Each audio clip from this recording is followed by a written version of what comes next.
One universal truth is that history repeats itself. From pandemics to genocides, there is always an occurrence that seems somehow deja vu for the world. Right now, the state of one country is reminding me of the world's most devastating genocide. Greetings, fascism fighters. Today I'm going to convince you that the current condition of the United States is quite similar to Germany in the 1930s by showing you that both parties dismiss the press, use minorities as a scapegoat, and use nostalgia to trigger their supporters. If you aren't already scared out of your wits, I'm going to convince you why you should be terrified for the future of Western democracy.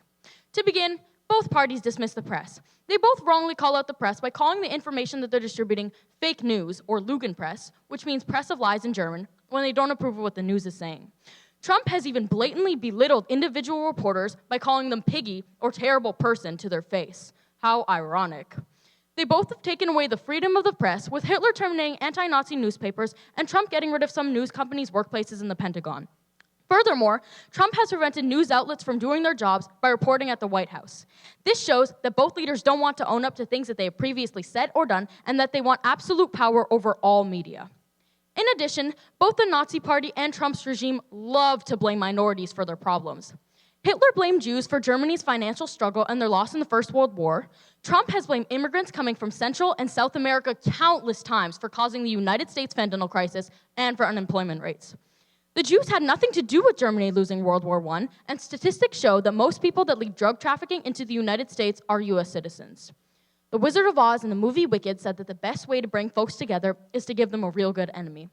You would think that Wicked was Hitler and Trump's favorite movie from the way that they blame innocent groups of people for issues that they worsen themselves. By creating a common enemy, they justify totalitarianism and minority abuse.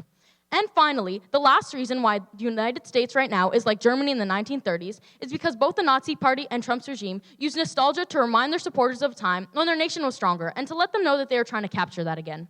Trump is constantly stating that his party will make America great again. You've seen the red hats, right? Hitler said a similar slogan, which in English translates to Germany awake.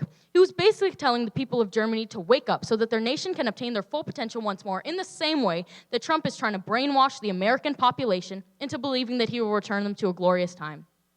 In conclusion, the current condition of the United States is quite similar to Germany in the 1930s because both parties dismiss the press, use minorities as a scapegoat, and use nostalgia to trigger their supporters. According to the 10 stages of genocide, the United States is already all the way in stage 7, preparation, which is the official act to remove/relocate the victims of the genocide. If these similarities continue, we might have another worldwide catastrophe on our hands. It seems that Americans have forgotten the timeless poem written on the Statue of Liberty, featuring the illustrious lines, "Give me your tired, your poor, your huddled masses yearning to breathe free." ICE agents, today's Gestapo, are terrorizing the streets, splitting families apart and murdering and harming innocent citizens. This isn't something we should be ignoring or dismissing. This is a disastrous emergency. Thank you.